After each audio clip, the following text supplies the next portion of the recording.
The president tries to jumpstart congressional climate talks. What one of the Senate bill's co-authors tells Clean Skies News about the effort to find common ground. Shale gas can be a game changer, says a new report out from IHS CERA. And first there was Energy Star, then Home Star. Well, now lawmakers want to introduce Building Star. From the Energy News Center in Washington, D.C., this is the Energy Report with Susan McGinnis. Good afternoon, I'm Susan McGinnis. Thanks for joining us for the Energy Report. There is enthusiasm on Capitol Hill now that the White House meeting on Senate climate legislation could produce results. The president sat down with 14 senators and a handful of cabinet members to discuss the pending Kerry Graham-Lieberman bill. During the meeting, all of the 14 lawmakers had a chance to make their points about the climate negotiations. This afternoon, Clean Skies talked to co-author Joe Lieberman about the session and why he thinks these senators have more common ground than they expected. This is actually the first time this group of senators, I think it was about 14 or 15, pretty equal mix of Democrats and Republicans, all of whom have an interest in the same goals, even though we have different methods to get there. We're together. And I think it created a kind of critical mass. Well, Clean Skies' Tyler Suiters also talked to Lieberman about the timing of the draft bill and spoke with a Republican senator who made a very direct pitch to President Obama. You can see Tyler's full report here at cleanskies.com. As world climate negotiations hammer out the details of funding global climate change adaptation, U.S. lawmakers on Capitol Hill today talked about to what extent U.S. taxpayers should be responsible for the effects of climate change here at home. Today, two House subcommittees met to figure out whether the federal government should step in when states' own disaster insurance can't pay to reconstruct after a catastrophe. The subcommittees on capital markets, insurance, and government-sponsored enterprises and housing and community opportunity discussed the Homeowners Defense Act. Florida Democrat Ron Klein introduced the bill last fall. It allows the federal government to pool together state funds for disasters and insure it with federal dollars. Environmentalists, taxpayer groups, and even the insurance industry say having the federal government guarantee disaster insurance is a bad idea. Environmentalists say rising sea levels because of climate change will mean more disasters. This issue has sparked a new debate in the U.S. about how much U.S. taxpayers should pay for climate change mitigation in this country. Well, shale gas is not a short-term blip, but a long-term resource that can sustainably produce natural gas at a competitive price and is fundamentally changing the North American energy picture. That's according to IHS CERA, which issued a study at its CERA Week conference in Houston today on the unconventional natural gas revolution. Daniel Yergin, author of the definitive oil history, The Prize, said industry executives have been discussing throughout this conference how drilling innovations that made shale gas retrievable have revolutionized the energy outlook in less than 3 years. Yergin called it the Shale Gale. This shale gale that's sweeping across North America is long-lasting. It's powerful. It has a major impact on the national energy picture, the North American energy picture, and the national energy dialogue and debate. At the same time, it is not something that it just transforms the picture.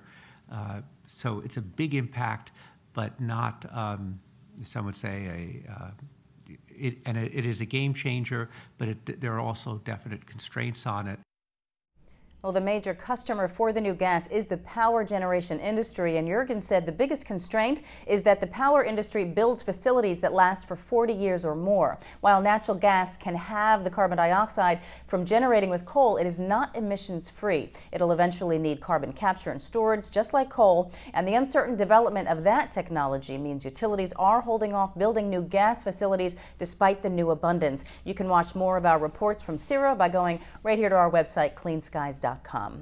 Two Democratic senators are trying to do for commercial buildings what Energy Star and Housing Star have done for appliances and homes. The bill, introduced by Senators Jeff Merkley of Oregon and Mark Pryor of Arkansas, is called Building Star, and it offers rebates and incentives for owners of commercial buildings to go green. Senator Pryor spoke on the Hill, claiming besides it being an energy bill, it's also a jobs bill by putting laid-off construction workers back to work. So on the one hand, we know that we have some inefficient buildings out there. On the other hand, we know that we have a big sector of the economy where there's a lot of unemployment, 1 in 5 people. Let's put those two ideas together.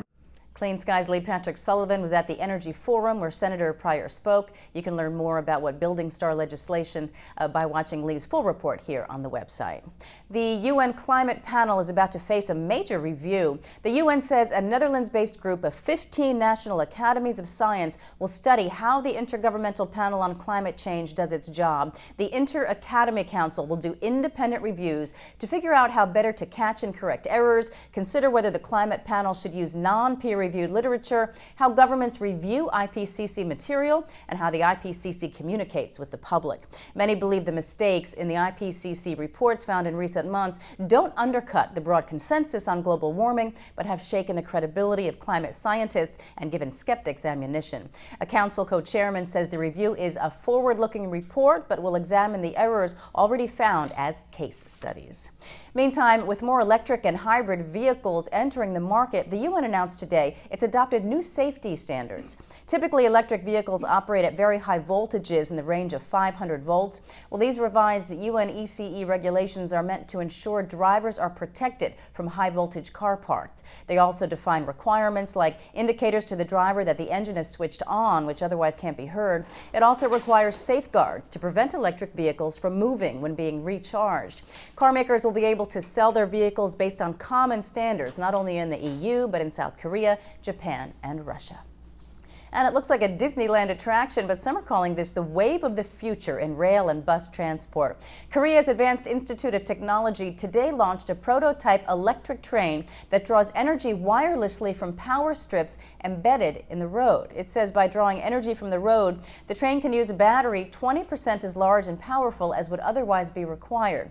Overall, the total cost for these electric vehicles is about a third of what standalone EVs cost. The company plans to show off the technology by using online electric vehicles, or OLEVs, to bus around G20 delegates at the summit this November in Seoul. Let's take a look now at some energy goings-on around the Beltway tomorrow. 8 a.m., Senator Lisa Murkowski delivers the keynote to a Congressional quarterly roll call forum on the role of natural gas in the new energy economy. 10:30, Nobel Prize-winning economists and scientists hold a conference call to talk about a letter they will deliver to the Senate urging lawmakers to require immediate cuts in global warming emissions. Clean Skies News will have more from that tomorrow.